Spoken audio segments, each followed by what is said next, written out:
রমজানেরই চাঁদ এবার দুনিয়াদারি ভোর এলো। আসসালামু আলাইকুম ওরহমতুল্লাহি ওবরাকাতুহু। বিসমিল্লাহির রহমানির রহিম। দূরের এবং কাছের, দেশের এবং প্রবাসের সুধী দর্শক, আমন্ত্রণ জানাচ্ছি পবিত্র মাহে রমাদান উপলক্ষে চ্যানেল আইয়ের প্রাত্যহিক বিশেষ আয়োজন মাহে রমজান সাহরি অনুষ্ঠানে। আজ আমাদের আলোচ্য বিষয় ইসালাস সওয়াব। আমরা এই বিষয়ে আজকে কথা বলবো। আর এই গুরুত্বপূর্ণ বিষয়ে আলোচনায় অংশগ্রহণ করার জন্য উপস্থিত হয়েছেন ঢাকাস্থ মোহাম্মদপুর ঐতিহ্যবাহী কাদেরিয়া তেবে কামিল মাদ্রাসার প্রধান ফকি, ফিকহ বিভাগের প্রধান, যিনি মুফতি আহলে সুন্নত মুফতি মাহমুদুল হাসান আল কাদরি। আসসালামু আলাইকুম ওয়া রাহমাতুল্লাহি ওয়া বারাকাতুহু। ওয়া আলাইকুম আসসালাম ওয়া রাহমাতুল্লাহ। এই ইসালাস সওয়াব সম্পর্কে কোরআন এবং হাদিসের অবস্থান কি, নির্দেশনা কি? আমরা যেই ধর্মের অনুসারী, ইসলাম ধর্ম, এটা এমন একটা শ্রেষ্ঠ ধর্ম, মানবতার ধর্ম, যেই ধর্ম মানুষের পার্থিব জীবনে যেমন কল্যাণ কামনা করে, একজাক্টলি ইন্তিকালের পরে বরজখের জীবন, পরকালীন জীবনের একজন মানুষের জন্য কল্যাণ কামনা করে। আমরা যখন দুনিয়াতে যে কারো ব্যাপারে যে ভালো দিক, পজিটিভ দিক আমরা চিন্তা করি, যখন একজন মানুষ দুনিয়া থেকে চলে যায় অর্থাৎ ইন্তিকাল করে, সে যখন পরকালীন জীবনে বসবাস করে অনন্তকাল, তখন সে অনেক কিছু কিন্তু প্রয়োজন হয়। আমাদের লাইফে যেমন জীবনে অনেক কিছুর প্রয়োজন হয়, ঠিক ওইখানে জীবনটা সুন্দরভাবে জান্নাতি জীবন পরিচালনা করার জন্য তার ইন্তেকালের পরও সে মোকাফেক্ষি থাকে, ডিপেন্ডেবল থাকে, যারা জীবিত আত্মীয় স্বজন ছেলে মেয়ে আছে তাদের দিকে তাকিয়ে থাকে। এবং আল্লাহ সুবহানাহু ওয়া তাআলা নিজে ইরশাদ করেছেন, যখন একজন মুসলমান ইন্তিকাল করে তোমরা তার জন্য দোয়া করো। যেমন সূরা হাশরের মধ্যে আল্লাহ সুবহানাহু ইরশাদ করতেছেন, রব্বানা ইখওয়ানিল্লাযিনা সাবাকুনা বিল ঈমান রব্বানা ইগফির লানা ওয়া লিইখওয়ানিল্লাযিনা সাবাকুনা। আল্লাহ, যারা ঈমানের সহিত আমাদের আগে যারা মৃত্যুবরণ করেছেন, আপনি তাদেরকে ক্ষমা করে দেন, মাফ করে দেন। এই দোয়াটা আল্লাহই শিখিয়েছেন, আল্লাহ শিক্ষা দিয়েছেন সূরা হাশরের 10 নম্বর আয়াতের মধ্যে।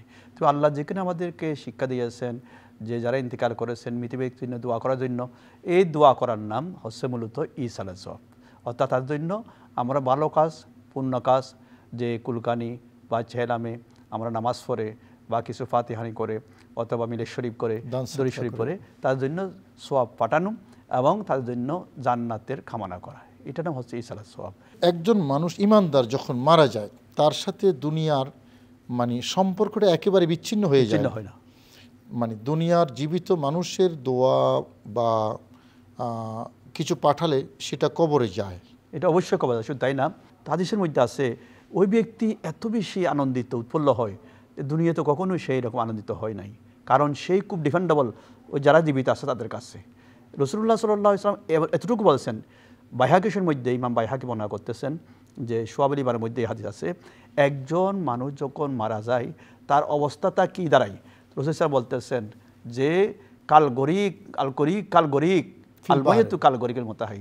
একজন মানুষ যখন সাফুস মনে করেন নদীর পথে বা সমুদ্রের পথে যখন সামুদ্রিক পথ যখন অতিক্রম করতে তাকে হঠাৎ করে টর্নেডো বা ঘূর্ণিঝড়ের কারণে যখন তার নৌকাটা বা শিপটা যখন বিধ্বস্ত হয়ে যায়, মানুষ যখন সাগরের মাঝে হাবুডুবু খেলতে থাকে, তখন একটা খড়কুটের উপর ডিপেন্ড করে সেই নদীর সৈকতে যাওয়ার জন্য চেষ্টা করে, অর্থাৎ খুবই বিপদগ্রস্ত ব্যক্তি। নবীজি বলেন মৃত ব্যক্তি সেই রকম নদীর পথে বিধ্বংসিত এই নৌকার ব্যক্তির মতো খুবই মোকাবেক্ষী, কাজেই তোমরা তার জন্য দোয়া করো। তখন সেই দোয়া করবে, তার কাছে পৌঁছবে, তখন আল্লাহ সুবহানাহু ওয়া তাআলা তাকে ওই দোয়ার ফলে তার জীবনের সমস্ত গুনাহ ক্ষমা করে তাকে জান্নাত দান করবে। এখন আমাদের দেশে এই ইসালাস সওয়াব মৃত ব্যক্তিদের যে দোয়ার অনুষ্ঠানগুলো হয়, এলাকার ভিত্তিক বিভিন্ন নামে কিন্তু হয়, তো এই সকল ক্ষেত্রে শরীয়তের কোনো বাধা আছে কিনা? হাদিসের মধ্যে আছে মানুষ মারা যাওয়ার পর 3 দিন পর্যন্ত শোক পালন করতে আছে। 3 দিনের পরে শোক আল্লাহ রাসূল সাল্লাল্লাহু আলাইহি ওয়াসাল্লাম নিষেধ করেছেন স্ত্রী ছাড়া। তো 3 দিনের পর থেকে আমরা সওয়াবের কাজ করি, বিভিন্ন যে মনে করেন কুলকানি বলি বা সাপ্তাহিক বলি, পাক্ষিক বলি, মাসিক বা ষান্মাসিক চেহলাম করি। এটা আসলে একটা মানুষকে এক জায়গায় সমবেত করে একটা ইজতিমাই সম্মিলিত অনুষ্ঠান করার জন্য আমরা নাম বলি। এটা আমরা যদি একাকী করি তাও বৈধ, সম্মিলিতভাবে করলেও বৈধ এবং সুনির্দিষ্ট। আমরা যেটা নির্দিষ্ট করি, অনেকেই বলে 7 দিনে কেন করবো বা 6 দিনই কেন করবো? আসলে তারা বিষয়টা গভীরভাবে বোঝে না। এটা একটা আছে তাইন বলে কয়, তাইন মানে নির্ধারণ করা। দিন নির্ধারণ করা ছাড়া কোনো কাজ আসলে সম্ভব না। একটা মাদ্রাসা প্রতিষ্ঠান অনুষ্ঠান, একটা কারুকি অনুষ্ঠান, বিয়ের অনুষ্ঠান সাপোজ মনে করেন, এটাকে যে তাইন বলা হয়, নির্ধারণ করা হয়, এটা হলে আছে তাইন 2 প্রকার। একটা তাইনে শরঈ, একটা তাইনে উরফি। আমরা যেটা বলি সামাজিকভাবে যেটা প্রচলিত, এটা কোনো শরীয়তের মতো নির্ধারিত না। যেমন শরীয়তের মধ্যে নামাজ নির্ধারিত সময় করতে হবে, সামাজিক শৃঙ্খলার জন্য সময়টা এটাও নির্ধারণ করা। শৃঙ্খলার জন্য এবং মানুষকে একত্রিত করে একটা সুন্দর অনুষ্ঠান করার উদ্দেশ্য মূলত। এটা এরকম নয় যে এই দিন না করলে, 7 দিন না করলে 5 দিন করা যাবে না, 6 দিনে করা যাবে না, বরঞ্চ এভাবে করা। আপনি নিশ্চয়ই জানেন সহিহ বুখারী শরীফের কিতাবুল ইলমের মধ্যে যে মহিলা সাহাবী রাসূলুল্লাহ সাল্লাল্লাহু আলাইহি ওয়াসাল্লাম দরবারে এসে বললেন, ইয়া রাসূলুল্লাহ, যে পুরুষরা যখন আসে আপনার দরবারে আমরাও আসি, কিন্তু শরীয়তের বিধিবিধান আহকাম পুরুষের বীরে আমরা তালিম গ্রহণ করা আমাদের জন্য কষ্ট হয়ে যায়। কাজে ইয়া রাসূলুল্লাহ, আপনি আমাদের জন্য, শুধু মহিলাদের জন্য একটা সুনির্দিষ্ট দিন নির্ধারণ করেন। এটা কিতাবুল ইলমের মধ্যে আছে। নবীজি বলেন, ঠিক আছে, তোমরা একটা দিন আসবে, ওই দিন তোমরা শুধু আসবে, পুরুষরা আসবে না। এটা কোনো শরঈ কোনো তাইন না, এটা তাদের সুবিধার্থে। একজাক্টলি আপনি দেখেন, এরপরে রাসূলুল্লাহ সাল্লাল্লাহু তাআলা আলাইহি সাল্লামের ইন্তেকালের পরে, ওফাতের পরে আব্দুল্লাহ ইবনে মাসউদ রাদিয়াল্লাহু তাআলা আনহু সাহাবায়ে কেরামকে তালিম দিতেন, ফিকহ ফতোয়া দিনের কথা শুধু। হ্যাঁ, বলছেন আপনি প্রতিদিন বলে না, ইয়মুল খমিস, বৃহস্পতিবার তোমরা আসবে, আমি তোমাদেরকে তালিম দেব। এই হাদিস থেকে বিশ্ববিখ্যাত হাদিস বিশারদ আল্লামা ইবনে হাজার আসকালানী রহমতুল্লাহি তাআলা আলাইহি ফতোয়ার মধ্যে বলতেছেন, যে কোনো দিন যে কোনো অনুষ্ঠান করা বৈধ, এটা নির্ধারণ, এটা তাইনে উরফি শরঈ নয়। কাজেই আমরা যেন আমাদের দেশের মধ্যে কোনো দেখা যায় কোনো মাদ্রাসায় বা কোনো যে প্রতিষ্ঠানে খতমে বুখারী অনুষ্ঠান অমুক তারিখ, এটা পোস্টারিং করা হয়, এটা হ্যান্ডবিল করা হয়, বিভিন্ন অনুষ্ঠান আমরা হ্যান্ডবিল চাপাইয়ে, এবং সবগুলো আমরা তো নির্ধারণ করি। কোন কাজটা নির্ধারণ করা ছাড়া সম্ভব? এটা তো আসলে সম্ভব না। প্রত্যেকটি বৈধ কাজ নির্ধারণ করা যায়, এটা সহিহ বুখারীর মধ্যে আছে। ইতিবে মানে কত কেউ যদি খতমে কোরআন শরীফ পড়ে বা সূরা ফাতিহা পড়ে, সুগলা রাস পড়ে দোয়া করে মৃত ব্যক্তির জন্য, এটা কত উপকৃত হবে, কত বেনিফিট। যে সহিহ বুখারী শরীফের কিতাবুল জানাজার মধ্যে আছে, একবার রাসূলুল্লাহ সাল্লাল্লাহু আলাইহি ওয়াসাল্লাম 2 কবরে ফাঁস দিয়ে যাচ্ছেন। তো রাসূলুল্লাহ সাল্লাম সাহাবায়ে কেরামকে বললেন, এই সাহাবায়ে কেরাম, 2টা কবরের মধ্যে কিন্তু আযাব হচ্ছে। একটা হচ্ছে ও এক ব্যক্তি সঠিকভাবে পবিত্রতা অর্জন করে না, আরেকজন মানুষের পরনিন্দা করে। তো ইয়া রাসূলুল্লাহ কী করা যাবে? তো রাসূলুল্লাহ সাল্লাল্লাহু আলাইহি ওয়াসাল্লাম একটা খেজুর ডাল নিতে বললেন। খেজুর ডাল দ্বিখণ্ড করে অর্ধেক 2টা কবরের মধ্যে নবী সাল্লাল্লাহু আলাইহি ওয়াসাল্লাম গেড়ে দিয়েছেন সাহাবায়ে কেরামের মাধ্যমে। সাহাবায়ে কেরাম বললেন, ইয়া রাসূলুল্লাহ, এটা কি? এটা তো এর আগে কখনো দেখে নাই, অদ্ভুত একটা কাজ, সাহাবায়ে কেরাম তো এর পূর্বে দেখে নাই।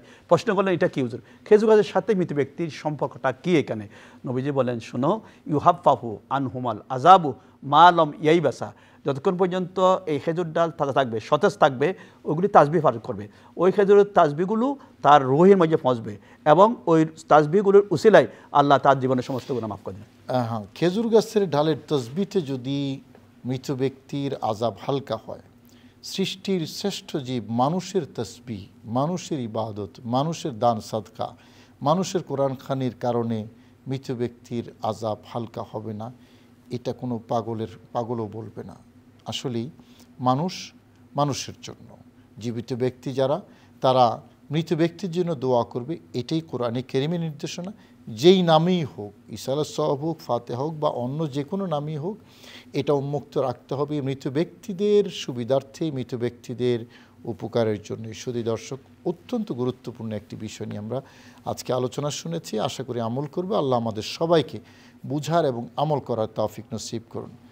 আজ এ পর্যন্তই, ভালো থাকুন। আসসালামু আলাইকুম ওয়া রাহমাতুল্লাহি ওয়া বারাকাতুহু। তুমি তো শাহে মদিনা, তোমাকে সালাম।